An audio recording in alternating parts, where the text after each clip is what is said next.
Man, I be on vacation all the time. What's wrong with y'all? Shoot, every month I be saying, I'm on overload. I'm off. Mm-mm.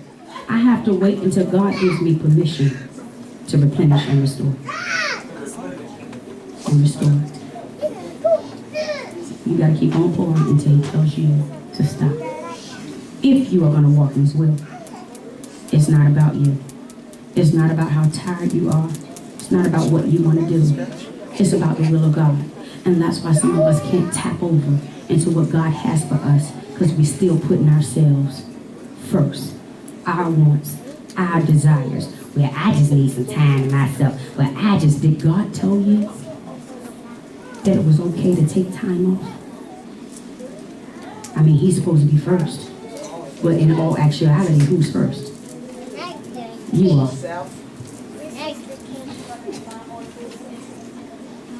It's the same order. You just don't have no spouse yet. God, your spouse, your family, the ministry, and the government. Okay? Yes. Shh.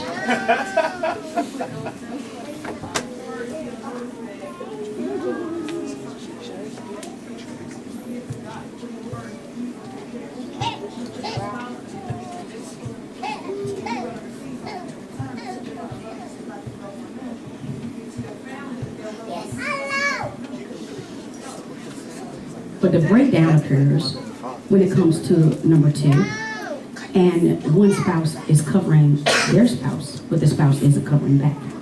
It makes the house lopsided, and it becomes a half-blessed household. Go ahead. You still? Mm-hmm.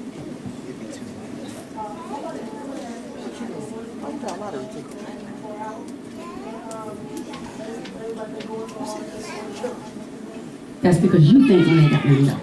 God will not tell you to pour in somebody and He ain't replenished you. He don't do that.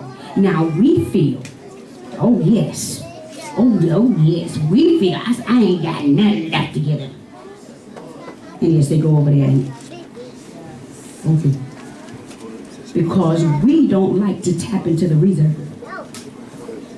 All we want to do is our comfort. Like if we had savings and we say, okay, I got $1,000 in my savings account. I ain't touching that. And you go on your vacation and you're spending money and then you get low and you say, I'm tapped out. Are you really tapped out? You got $1,000 sitting over here. But you don't want to spend out of your comfort zone. That's the wrong thing to use with y'all broke folk. That's the wrong thing.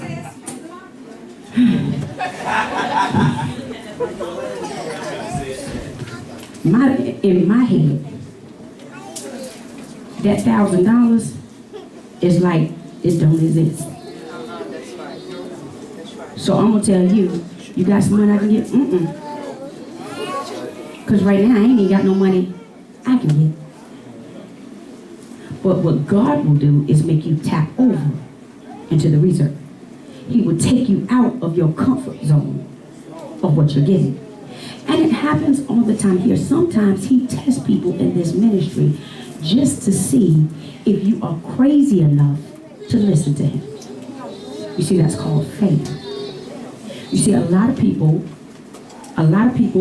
won't submit and give their all during praise and worship because they are scared of what they're going to look like, sound like, or be perceived. That means you're not willing to tap over into your reserve. God, I'm going to give you this, and I feel that this is suffice. I feel that this is enough. Who cares that I have the urge and that you're pushing me to get more? This is what I like to get. So then He says, okay, well, you going to limit me? I got to limit you. All right, one more slide and we're out of here. He uses deception Deception becomes very powerful when there is no communication. Because everybody perceives things a different way. Now, for those people who want to say, I don't care how people look at me, I don't care what people think about me, you cannot say that as a child of God. Now, I don't care what you say or think about me when I'm doing the will of God. But I do have to care about how I am perceived when I am his ambassador. If you feel that I am arrogant as his ambassador, then I need to check something about myself to make sure I'm not getting off arrogance. And no matter who comes to me, home, church, whatever, if you say something wrong with me, I want you to give me an example, because evidently I can't see it in myself. But if you give me an example of what I do, then I can see where I'm going wrong. But then that takes love. That takes caring. And it takes love and caring from the person that's giving it to you. And it takes loving and receiving from the person that's getting it. Understand, no matter who you are in this room, you have some flaws that you can't even see about yourself. You have some flaws that you won't see about yourself. And I tell you all constantly, the thing that you hate most in somebody else is already in you. It's God's way of showing you yourself.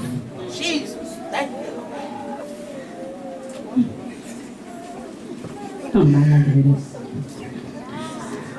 All right, while I go through the next slide, somebody's going to go get the tithing. I'm sorry? He uses deception to destroy relationships. So it's about perception. If I come to church, which is usually the case, when I come to church, there's a lot of people here. And I never get to speak to Dick and Sean. If Dick and Sean don't go out his way to come and speak to me, we will go a whole 2-3 months without ever speaking. I need you to understand that, because see, some of y'all got this little thing about she don't never say nothing to me. It's about deception. You see, the enemy wants you to think that I don't want to talk to you, that I don't want to show you any love, but you're not looking at what's really happening. I have a lot of people pulling on me, and so therefore I don't have the free time to just go around and speak. But how many people honest enough to say he had me thinking, you ain't like me, you ain't want to talk to me, you ain't want to deal with me. You see all the hands? Because it's deception. It's the deception of the enemy. Okay? Now, Sean comes over and he speaks to me anyway. At least once a week. If he don't do nothing, but at least we know that there is a connection. But some of you have been deceived by the enemy to make you think that your shepherd does not care about you. Now, who cares that every word that comes across speaks directly into your spirit? Check that now, check that now, check that now. Who cares that every word that comes across, sometimes you get an attitude because you think I'm talking about you. And y'all sitting there saying, well, who went and told her? Y'all think I got time for y'all like that? For real though? For real though. I ain't got time for myself. Much less time for everybody to bring me y'all drama. And it is a lot of drama. Okay? So God himself uses me as a vessel to speak directly into your life. You will jump beyond that and go to the perception of, she don't care about me. I need you to understand that your divine relationship is not with me. You can go to heaven and never say 2 words to me. I don't have heaven for you. I have the word for you. You eat the word, you apply the word, and you can go to heaven. You don't need to be my friend. I need you to understand that. You don't need to be my friend. Because a lot of people want relationship with me, thinking that's relationship with God, and it's not. I could fall tomorrow. And if your whole relationship is dependent upon my walk, and I fall tomorrow, you gonna go to hell with me? No. Yes, you are, because it's all about our relationship. It's all about me not speaking to you.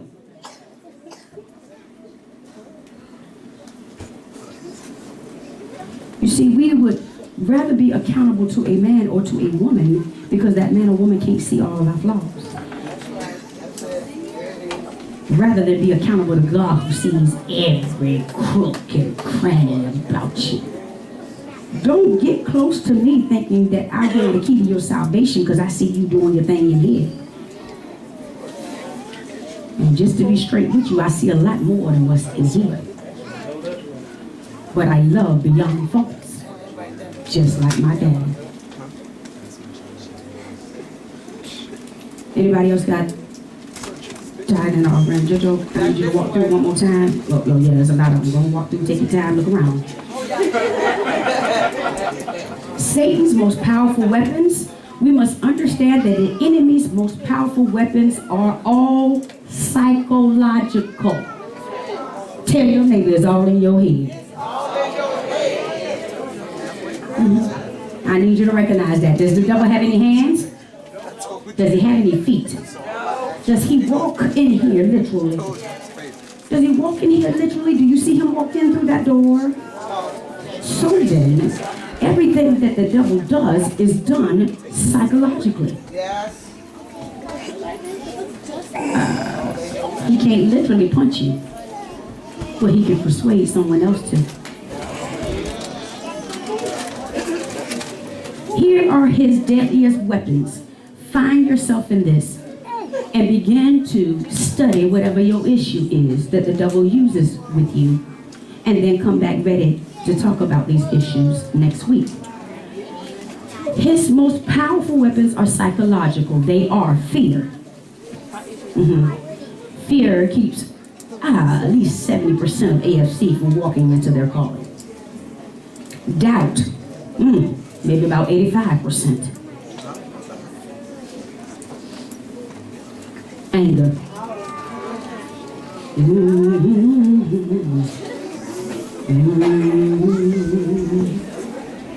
I wasn't looking at you, but your guilty conscience made me look at you. I was looking way over there, and then you was all like this, and it made me look at you. Your guilty conscience will speak. Okay? It says to get in someone else's issue is like grabbing a vicious dog by its ears and expecting it not to bite you in your face.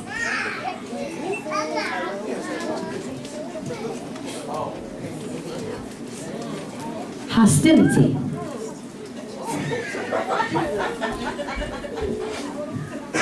Bless you, Jesus. Hostility. Worry.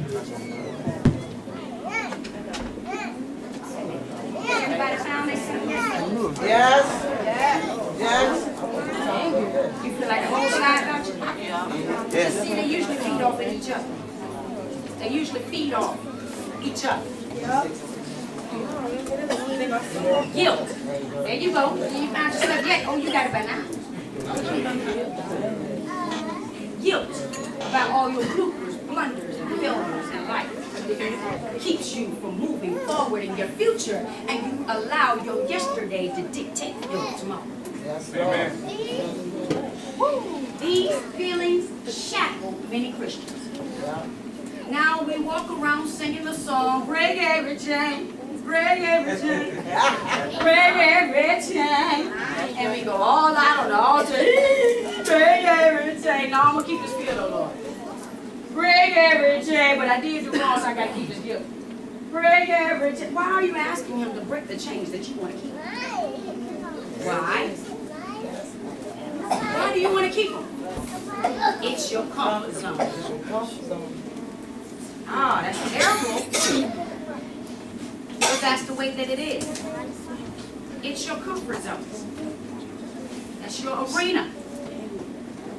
It's what you feel good in, although it's bad.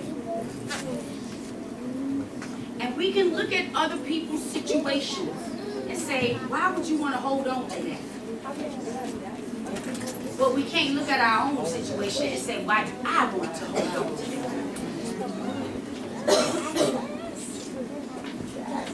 Well, whoever comes up with the announcements, I'm going to tell you something that happened to me. I was a foster parent for the city of Norfolk. I got a young teenage female, black female, age 13. Her mother was a crackhead. And her mother lived in a hotel in Ocean View. Now, her mother was so heavy of a drug addict that she prostituted for her drugs. And because she had been a drug addict for so long, she didn't look very good. So she started prostituting her daughter for her drugs. So she would allow men to sleep with her daughter in the same room that she was in and got the money for her drugs. Now most of us would look at that and be like, Dave, what kind of parent is that? That you will allow your setbacks, your issues to destroy your children. But what are you allowing to destroy yours?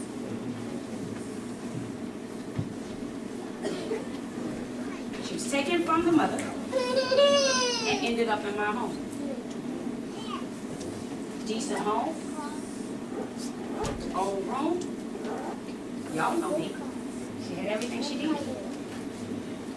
Went to school, was making straight A's, but something about her just could not accept that things were going right.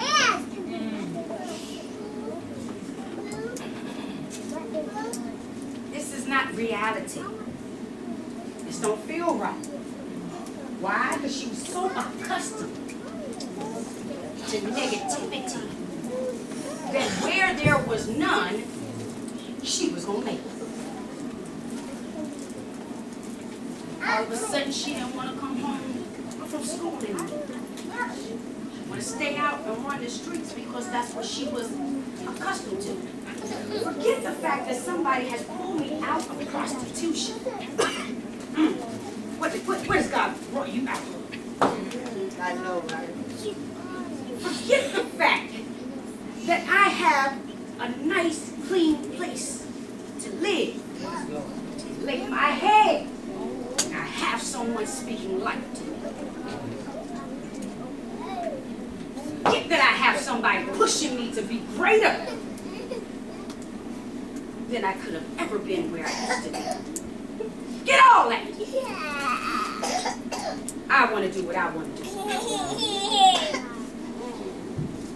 Y'all know me well enough to know she went on with that.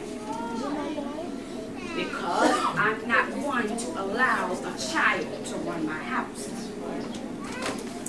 So before I lose my natural children from choking you out, Get rid of. I have to do that. I will send you back to what you like. Jesus. My God. My God. That's right. Ah, some people ain't catching it.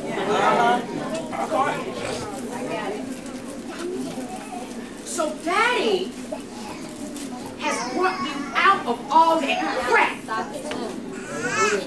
that you were buried in. And he brought you to a place that's going to push you to be greater than you ever thought you could be.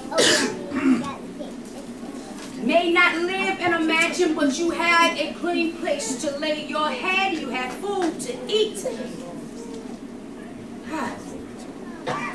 But that's still not good enough for you. So he says, before I let you taint, oh Jesus, those in my house that's trying to live right, that's trying to obey, I will send you back to what you're so commonly to. You will not continue to disrupt my house because of your disobedience and you not wanting to become great. Now it seems crazy on her part, doesn't it? Everybody like, what? Because I didn't treat her like a foster child. I'm here to tell you, she was my baby. And she's grown now, and I still treat her like she's my baby. I didn't differentiate between the kids. But how do you get a parent that's willing to give you the word and you throw it all away? Because of what you are accustomed to. Aren't you tired of that? So then why are you fighting to stay in? You're fighting to stay in it. You fight against God who wants to heal you, replenish you, restore you. You fight against him to keep these things. He has you come in here, he throws you on your face, and he tells you, let's get this out, let's get this out. And you get back up, and you grab it, and you put it in your pocket, and go back out the door with it.